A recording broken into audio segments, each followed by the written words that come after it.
I have the pleasure of introducing our mistress of ceremony this afternoon. She has been described by her counselors as an excellent student and artist. She is authentic, compassionate, insightful, and selfless. She is a teacher's vision of a dream student who is hardworking, dependable, and truly optimistic. She is an honor student and plans on pursuing a career in psychology this fall. Please help me welcome our MC this afternoon, Anna LeBron.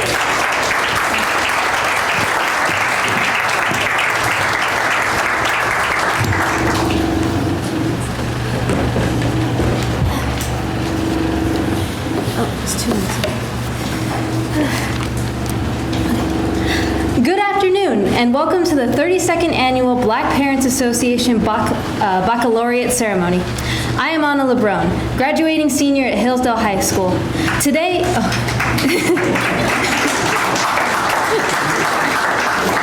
it is an honor to have you all here in recognition of the Class of 2017's accomplishments, and we thank you all for coming. This year's theme is Believe, Excel, and Thrive. Mary Ann Williamson said, "Our deepest fear is not that we are inadequate. Our deepest fear is that we are powerful beyond measure. It is our light, not our darkness, that most frightens us." We ask ourselves, who am I to be brilliant, gorgeous, talented, and fabulous? Actually, who are you not to be? As we embark upon the next stages of our lives, we embrace our destiny, proclaiming that success is ours. With pride and great enthusiasm, we take ownership in our choices and journey out into the world. And as we move forward in our college careers or work experience, we will all be a living example of perseverance, dedication, and fortitude in achieving higher education. We would now like to have recognition of our faculty and invited guests with Reuben Perkins.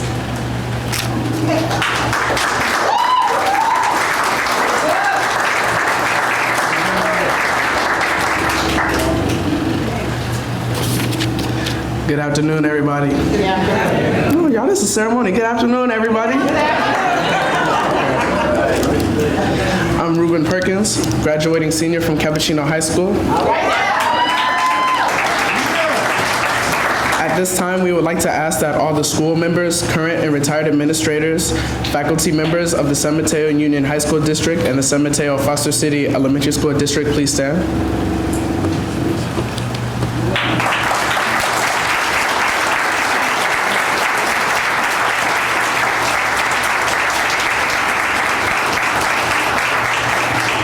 On behalf of the Black Parent Association and the Class of 2017, we would like to say thank you. Your service and dedication to the student body in which you serve does not go unnoticed. Thank you for believing in, caring for, and inspiring us to believe in ourselves. You are appreciated. Thank you.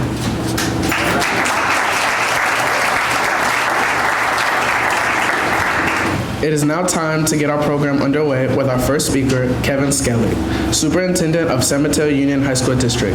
Please join me in welcoming Mr. Skelly.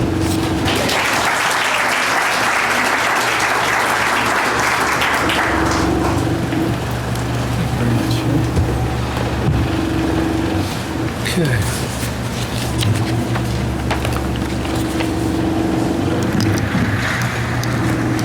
I'll hold the mic, is that all right? You can raise it up, because he's got another microphone. Okay. All right, thank you. Glad to have you here. Help me. I think. Right. Well, you might have to hold it. Okay, I'll hold it. Okay. All right, this is one of my absolute favorite events of the year, and I'm delighted this year that it's before graduation.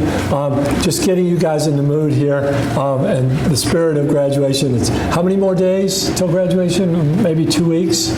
Well, you guys probably know to the day, but anyway. As I was thinking about what to say tonight, I thought about dreams, and some other people have spoken about dreams. My talk will be a little bit different, and that is I want to talk about all the dreams that you are encountering as you finish up your high school time.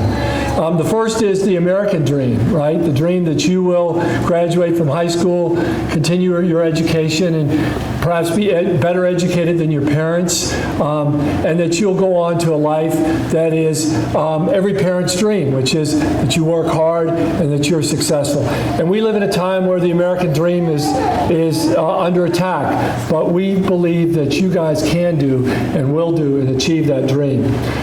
The other dream is the dreams of your parents who are here today, and will be celebrating you and your families these next few weeks. And you fulfill their dreams just by who you are. They came together in love to create you. Now you're here every day. Being a parent is to see the future unfold with their children. And so they're full of love for you, and that you are part of the dreams that they have for the future. There's the dreams of your community. When you came to us in the high school district in 9th grade, we had dreams about your success. And here you are a few days away from graduation, and you have fulfilled those dreams in many cases. Others of you are still a work in progress, of course, but we are thrilled to have been part of seeing some of the dreams that you had come forward.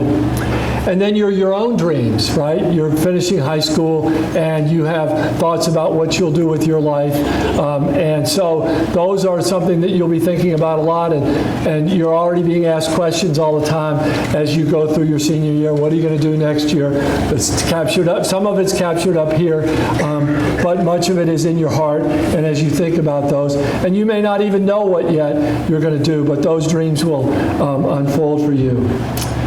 These are such an important, today and the rest of these next 2 weeks, mark an important stage in your life.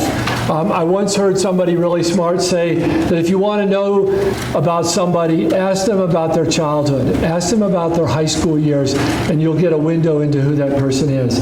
And so I think that it's so important that we mark these passages in your life, that we celebrate them with you, and we're delighted to be here with you. So the district congratulates you. We have some Amazon gift cards that those folks who are in the district to recognize your achievements, as well as the things that you've given to the school district. If you look up here and read these narratives about our students, not only have they taken a lot from the school, but they've made tremendous contributions to our school district, and we want to say thank you for them. And so then as we think about the theme of today, believing, excel, and thrive, we know that in our district, we've believed in you, we've watched you excel, and we know as you move forward, you're going to thrive. So congratulations on behalf of the school district.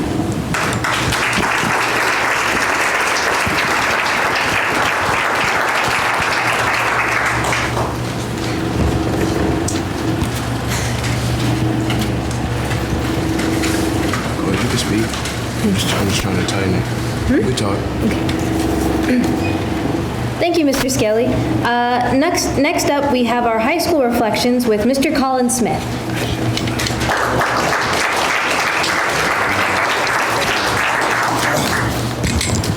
Hello, can you hear me? All right, so my name is Colin Smith. I go to Burlingame High School. I'm just going to tell you a little bit about me. I just moved into the area July 5th of last year, and I've gone to 4 different high schools throughout America, starting with Philadelphia. Then I made my way to Chicago my sophomore year. I went to South Carolina my junior year, and now I ended up here at Burlingame High School. So this has been a great experience for me. I've been able to grow and find out who I really am, regardless of all the people that I've met. I'm staying true to who I am, and like these perspectives of these people from different places have definitely influenced me. Finding common ground with others and unifying groups of people, that excites me now. And being one of the few and lone African Americans in my AP classes and acting in theater, participating in varsity lacrosse and winning trophies in speech and debate tournaments has destroyed a lot of stereotypes, especially in South Carolina. Having to hear that dreadful statement, "Oh, you talk like a white person," or "You're not all black," have been common. But just explaining my future aspirations has definitely opened the eyes of others, and just widened people's perspective. And despite the subtle discrimination, I've been able to become a unifier and also ambitious. I look forward to achieving my goals that will bring people together. And of the goals that I've achieved, I'm most proud of my athletic accomplishments in lacrosse. in varsity lacrosse. This is because I was never a naturally athletic person. I had to work extremely hard to become the person I am today in that sport. I had to work so many hours in the gym in the morning, to waking up at 5 o'clock every morning last year just to be physically ready for the tryouts, and being from the bottom of the bench to being second string, which is better than being on the bottom of the bench. That was definitely an improvement for me. Yeah. So yeah, I mean, it was really cool to see the progression of just, working really hard in one thing and seeing the fruit of it. I've now became most improved player in lacrosse my last season, so I was super proud about that. And the goal I'm striving to now is to get a degree in business and become one of the entrepreneurs of the future. I'm trying to go to graduate school, either Santa Clara, Pepperdine, Stanford, or Harvard, if I could do that. I'm pursuing this goal because I'm trying to use my skills to create businesses that will unite people from everywhere to make something great. And by receiving a scholarship, I will be able to afford my undergraduate tuition and truly excel in higher education. So thank you very much.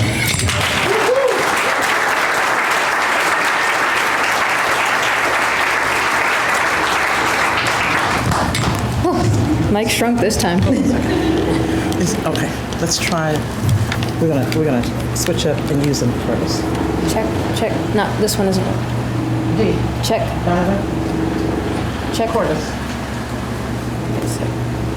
Check. Check, Mike. Okay, now it's working. Cool. Alrighty. So next up, we have college experience with Jamar Ernest.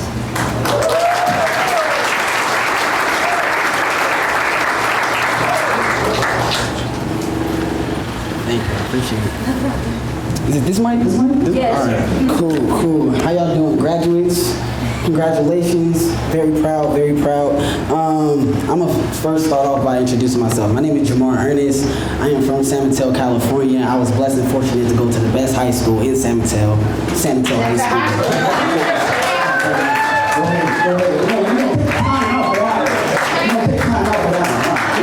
So, I graduated high school in 2012. Man, it feels like a minute away. Oh, let me take this jacket off. Sorry. Thank you, I appreciate you. Give it up for her, she's amazing. All right, so yeah, I graduated high school in 2012. Let's put it this way, I was a terrible high school student in my perspective. I had so much potential, I didn't use it. I was worried about all the wrong things that most parents say that's what's wrong with our generation today. That's what I did. If it was about girls, if it's about sports, if it's about social media, because my generation started it. If it's about anything along those lines except school, that's what I was about. However the case may be, I was still good in school. I can still take tests, amazing. I just didn't give my all because I was worried about something that's other than my success. And so, at one point in time, 3 months before I graduated, I lost my grandmother, and then I lost my uncle. And I told myself throughout them losses that I'm just gonna be an uplift for my family. I found out why. And that's more or less my college experience, why I did something. Your program says BET, so it's Believe, Excel, and Thrive. I think learning your why is exactly the reason and exactly the definition for all three of those things. When you find out why you wake up every day, when you find out why you want to do things you want to do it, when you find out why you want to put your mom in a better house, your father in a better house, put your whole family in a better position, why you want to be successful, that's when you wake up every day. That's when something's pushing you to be something more. It's not about the money you put in your pocket. It's not about the people that is around you. It's not about being famous. None of that stuff. It's how much can you impact somebody that's sitting right next to you. Can y'all make it together or y'all make it separate? Because too much separation has destroyed us as a whole, as a community. Like the superintendent said, this is a different type of America right now. But you guys are your own America. You know what I'm saying? You do what you please to do, but you can always choose to do it for each other. That's the difference. balance. So when I went to college, that's where I learned. I went to Lincoln University. Mr. Ralph Simpson, right there, he also went to San Mateo High School. He basically recruited me to Lincoln. And that's God sent. And to be all honest with you guys, that's God sent, because where I was, I graduated high school with a 2.8. I graduated college with a 3.4.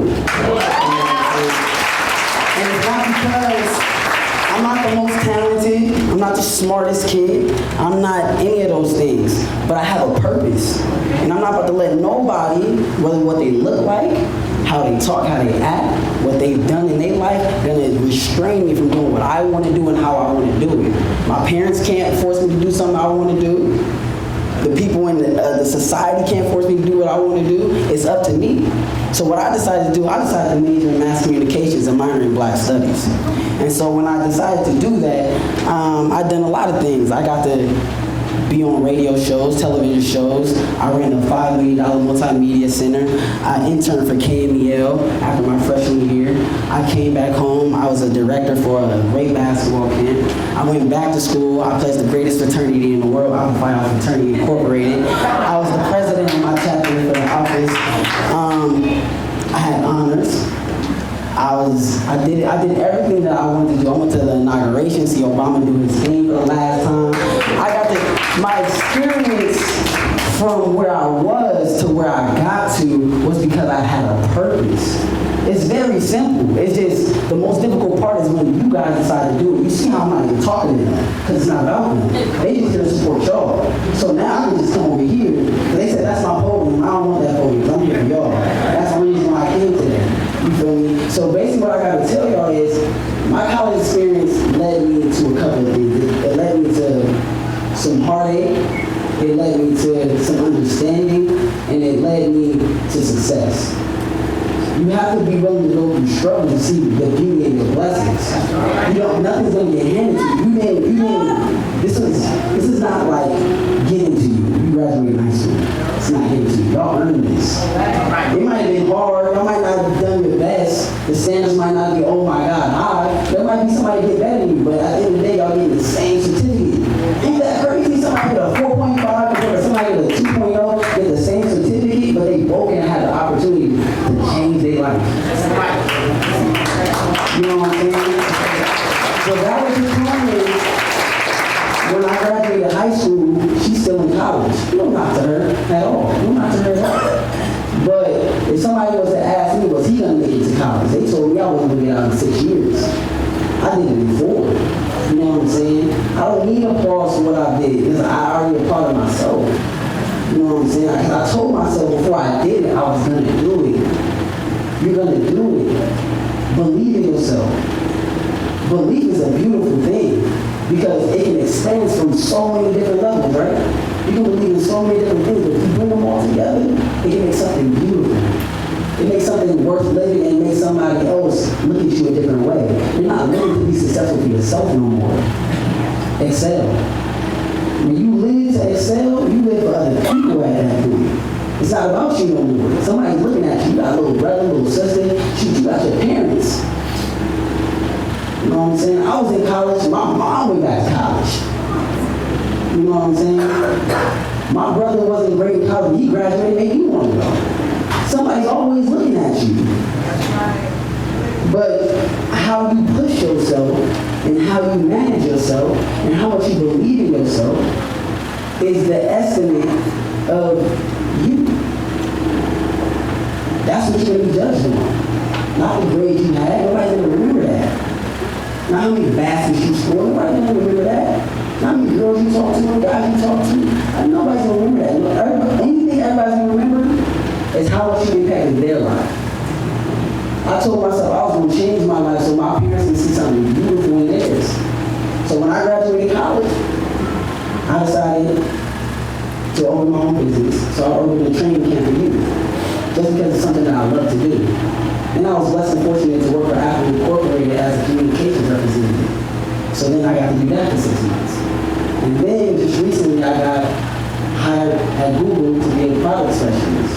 But then I also opened my own clothing line at the same time. I did what I wanted to do. And Google, Apple, that's not my dream.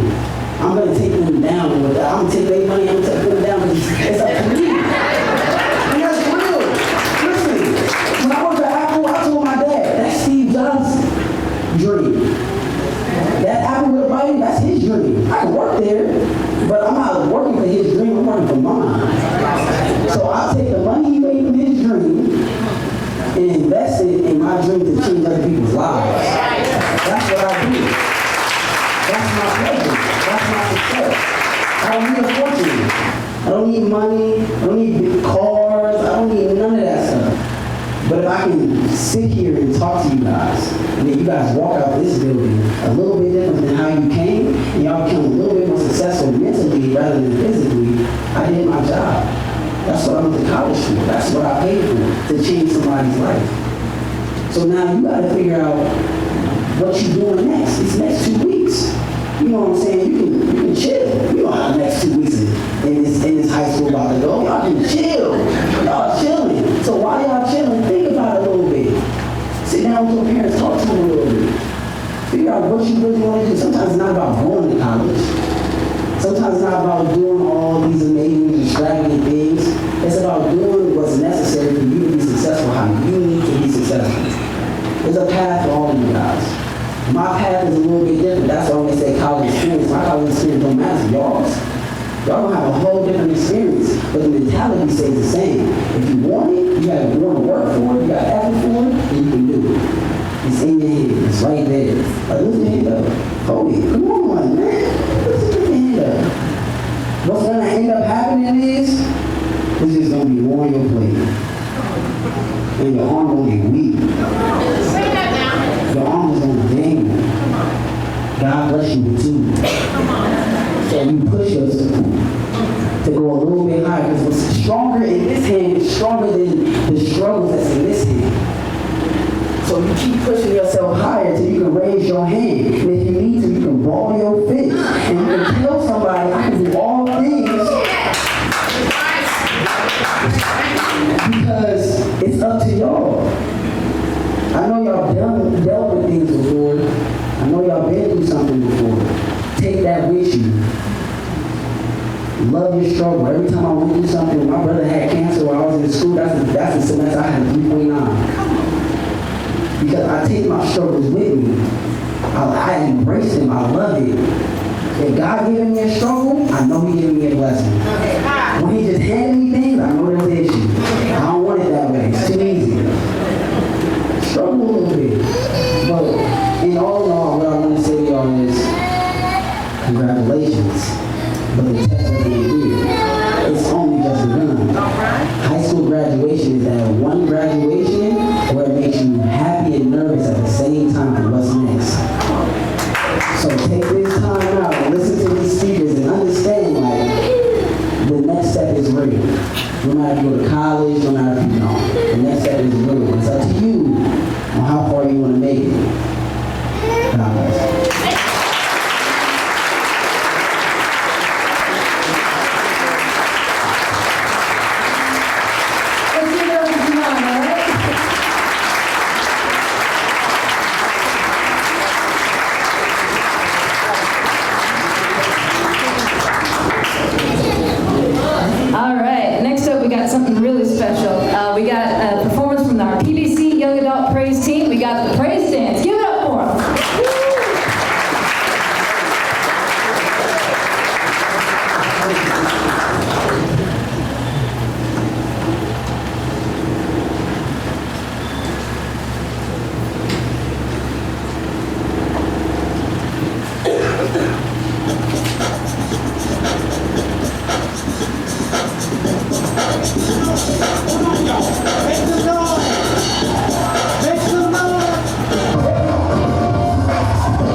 next up we have Naomi Van, who's going to be introducing our keynote speaker.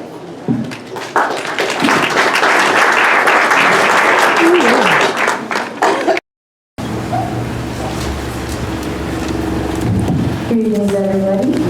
My name is Naomi Van, graduating senior from Cappuccino High School.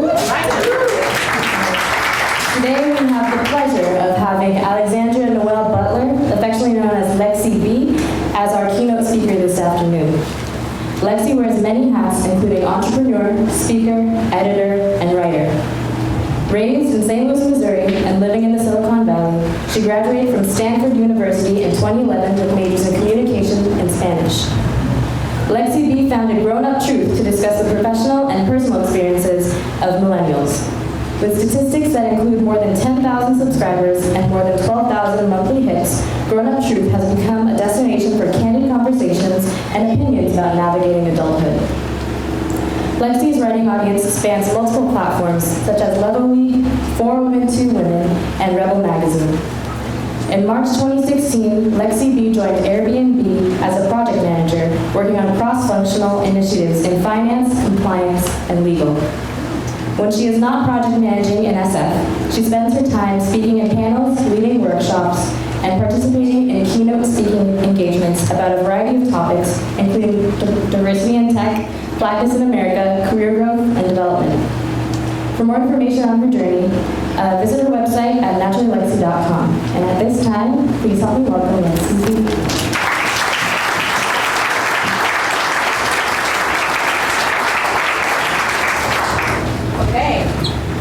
She knew more about me than I did. She is fantastic. Can you all hear me? Yeah. Okay, so I'm a naturally loud person. Great. So first and foremost, you need to go sit down.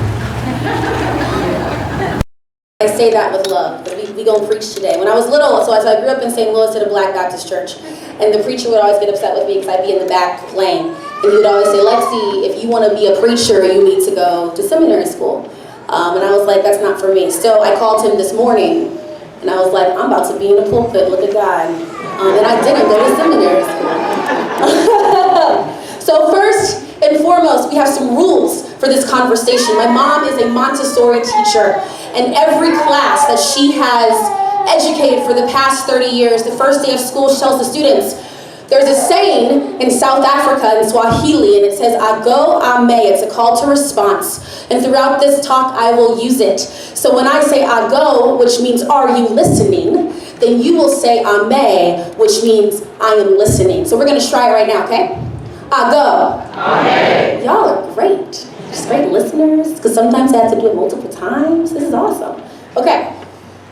So I think we've all been in a space where we've heard the term that it takes a village to raise a child. Ago? Amen. Good God.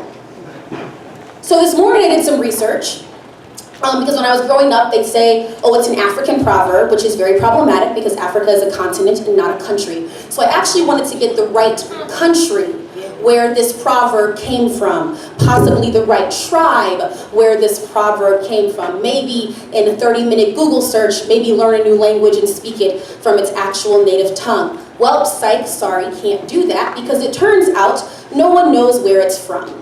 They just decided to make it from the motherland. I am biased, best place on earth. But it turns out every tribe or group of people throughout the history of humans has used this proverb in some form or fashion. So let's discuss that, because today is about villages and today is about tribe members. And we're going to talk today about how you are leaving your village, which according to dictionary.com, I also found out this morning, is a place or a community that you are born into. So let's discuss that. Your village, class of 2017, is everyone in this room who either birthed you, raised you, gave you a bottle, or accidentally was your neighbor. That's it. They didn't ask to be in your village. They were just there. And that is the beauty about a village, right? They are just there. But then there's this thing called a tribe. And according to my dictionary.com Google search this morning, a tribe is something very different, because a tribe is a social division of people or groups of people defines in terms of common descent, territory, culture, language, or similarity. Basically, you get to choose your tribe. You don't get to choose your village. You get to choose your tribe. So there is a village in this room that raised you because they had to. They also loved you sometimes along the way. But by definition, they had to, right? So the teacher in 7th grade who pulled you aside and said, get your life together. My English paper is due tomorrow, right? They have to do that, okay? To the godmother or aunt in the church who pulled you aside when you were acting a fool during the service, they had to do that, right? But today we're going to talk about how you are going to find your tribe. So first and foremost, can all of you stand up and turn around and give applause to your village who had to raise you? Yes.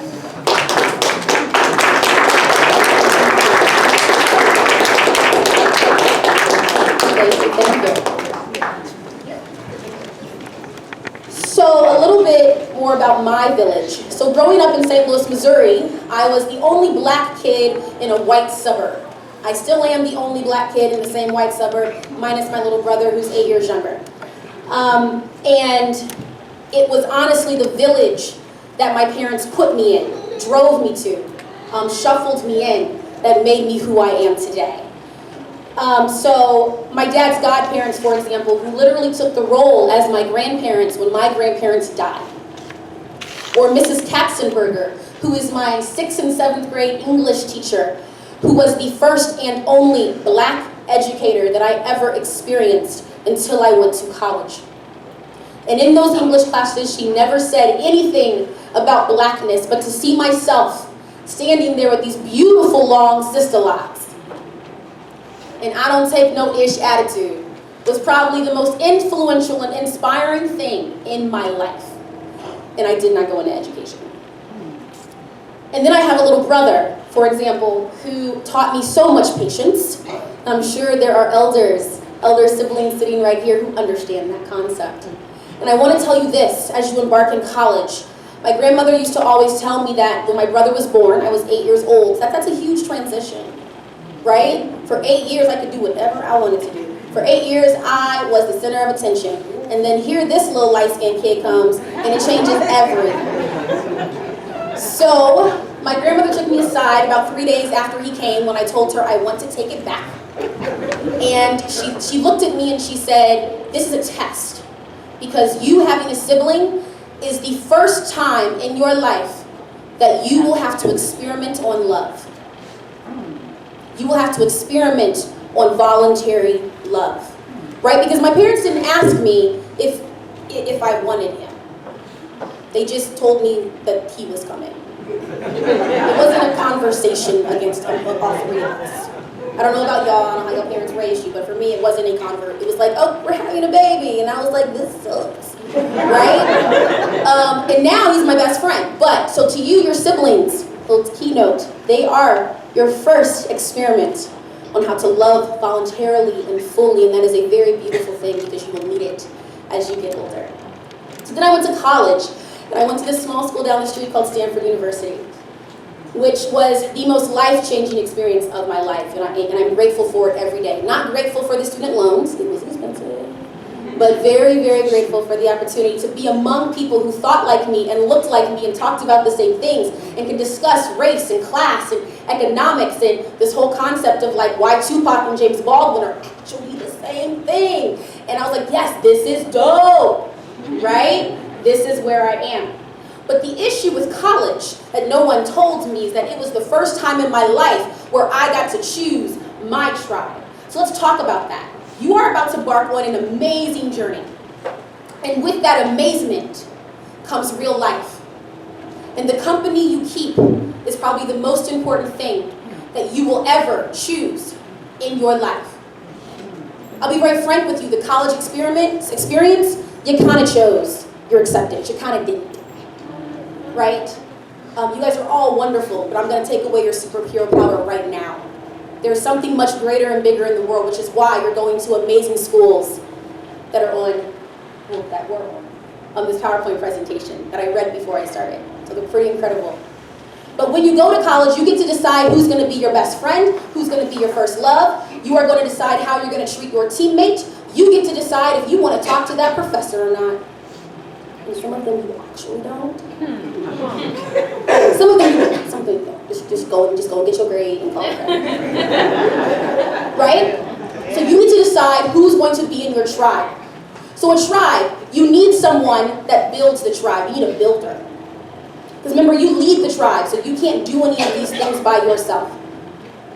You need a builder. You need someone that's going to build the houses, your house. And this is not a physical house. This is an actual spiritual and soulful house. This is a foundation that you also agree to.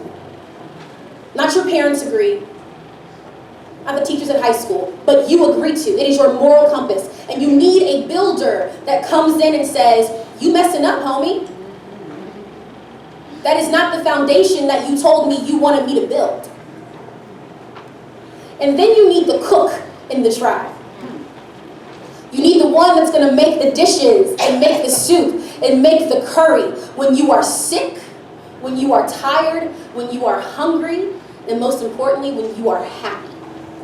They're the ones that come in the most extreme emotional circumstances and either salute you, hold you, or hold you and then tell you you were wrong. Because both are necessary. Then you need the kids of the tribe. And they don't actually have to be kid age. But I've learned, at my old age of 28, that having children around you is one of the most beautiful things. A good example, today I got here at around 2:30, and I sat in the back quietly, and I met my new best friend named Jason, who's 5 years old. And Jason first made a beautiful picture of me. I think I lost about 30 pounds, so shout out to Jason in that photo. And if there's one thing that I learned from Jason in the past 45 minutes, is that he, at 5 years old, thinks the world is invincible. Me at 28, I know the world is not. And I know some realities of the world. But imagine if I have people in my life like Jason who encourage me to dream, even when I can't. Then you're going to need the fairy godmothers of the tribe. And the fairy godmothers are elders that come into your life, and for whatever reason, they snatch you up, spit you out whole, and then say it's going to be okay.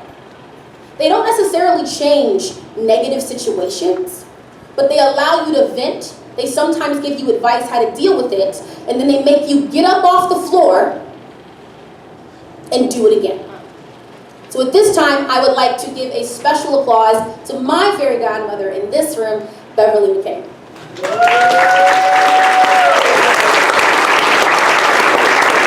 She can tell you stories, many of them may not be appropriate for the sanctuary, but literally because of her, I still have a job.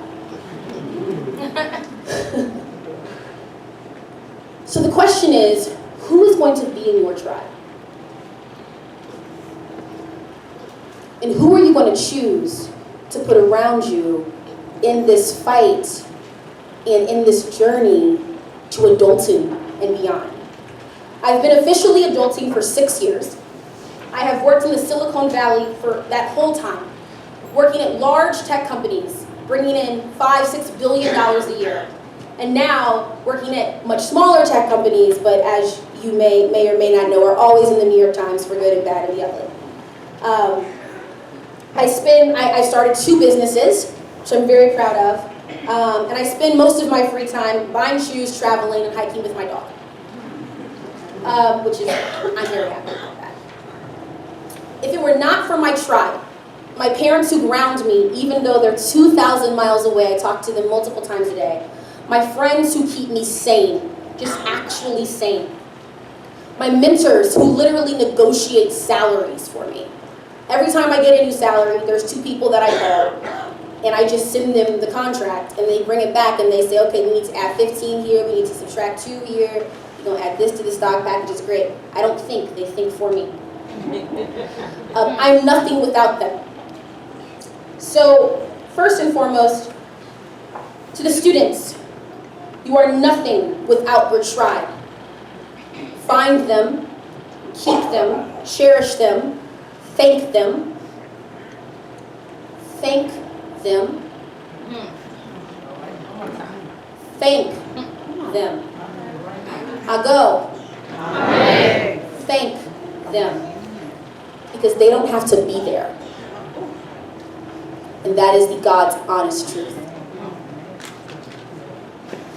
Because without them, you will not be your greatest self.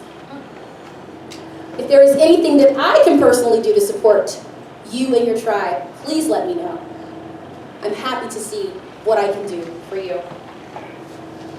And I will leave you with this knowledge. Remember that in order to have the most powerful tribe of warriors, heroes and sheroes, they are different.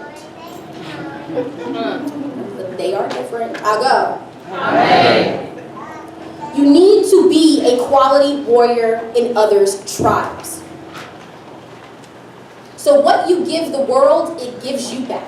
I'm sure you've heard the phrases about karma. So we're going to take it more of the motherland way today. Do not think that you are void of the responsibility to support others. Do not think that you are void of the responsibility to be someone else's warrior for their tribe while you lead yours. Because the Bible says, ask and you shall receive. My grandmother, may she rest in beautiful power, from the south side of North County of St. Louis, and as real as it can be, she used to say, receive and someone will ask, and you better answer. So this is a call to action for you. Because your village is going to be here. When you come back for Christmas, maybe come back for your birthday, it looked like on the presentation, many of you are staying local, so maybe come home on Sundays and do your laundry, actually get a real meal. College food sucks. It's cute for like the first 2 weeks. Stanford makes these amazing waffles that have yes in them. I thought it was the coolest thing ever. After day 3, I was like, over it. So to our villagers this morning, I would like to say congratulations to your efforts. Because I do believe that they had parts in this remarkable thing called graduating from college, but they're going to close their ears for 2 seconds. It was all you. They don't know it yet, but it was all you. And when they grow up and they have kids and nieces and nephews and small village take care, they're going to realize, okay, if it's not for me, this kid's going to do some really bad stuff. This kid's going to act a fool. So congratulations to you, because this right here is yours. And it is your prize. So give yourselves a round of applause.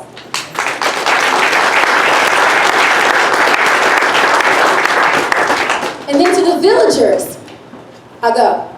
Amen. So I didn't hear you say it. So I go. Amen. Welcome to being a new tribe leader. Currently, you have 0 people in your tribe but yourself. So I do recommend that you figure that out very quickly, because if National Geographic tells us, you cannot actually have a successful tribe with 1. That's kind of the definition. It is time for you to do the work, because I think it's very cute that you think that you already worked hard. It's very adorable.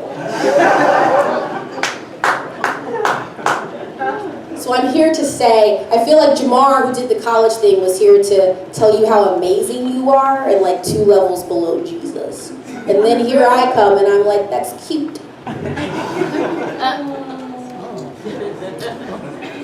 You got work to do. And it's going to be some great work, but you got work to do. You think that going to high school was work, but welcome when you get to college, and your mama not going to wake you up at 2 a.m. and say, where is that report? But you know what she is going to do? When the report card comes and it's not right, she's going to be like, let me get in my Chevy and bring this kid back home, because I'm not paying for it. And see, he even just said, that's true. So you already had that conversation. Yeah. When you, in high school, when you're having a bad day, and your parent, or your friend, or your villager picks you up, or you meet them at home, and they can see you're having a bad day, and you don't want to talk about it, what do? They comfort you in some way, right? They bring you cookies, they hug you, or they don't do anything, but they let you know that they are physically present in this space called a house. In college, one, you don't have a home. You're going to be living in a dorm room, which has its own, that's a different keynote for a different day, not in the sanctuary. So when you're having a bad day, who are you going to go to? Of course, you can call your villagers anytime. You can Facebook your villagers anytime. That's fantastic. Thank God for modern technology. I'll go. Yes. But they're not going to be there, physically present all the time. So finding these tribe members is very important, don't you think so? So whatever you do in life, I'll end up pausing here. Find your tribe members, find them slowly, recruit them slowly. You can have little auditions here and there. Someone great once said that relationships are like trees, and some people are leaves that come with seasons, right? We were cool for the first 2 semesters, and then it was like, we're not that cool anymore. That's okay, right? Some people are like branches, and branches are much sturdier than leaves, where they come for more than a few seasons. But then as soon as a thunderstorm hits, a really, really bad thunderstorm, what happens? They break. I go. Amen. But then you have these people called roots, where regardless if there's a thunderstorm, an earthquake, they are still there.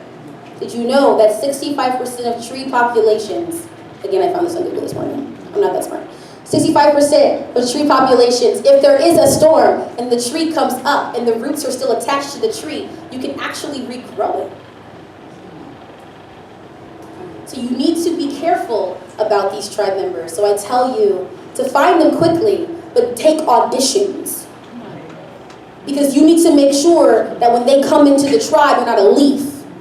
And if they're a leaf, maybe they come in, make a good piece of catfish, and maybe they leave. And that's okay, right? Because you're definitely going to be a leaf for someone else. So do it well, do it passionately, and do it uniquely. Thank you.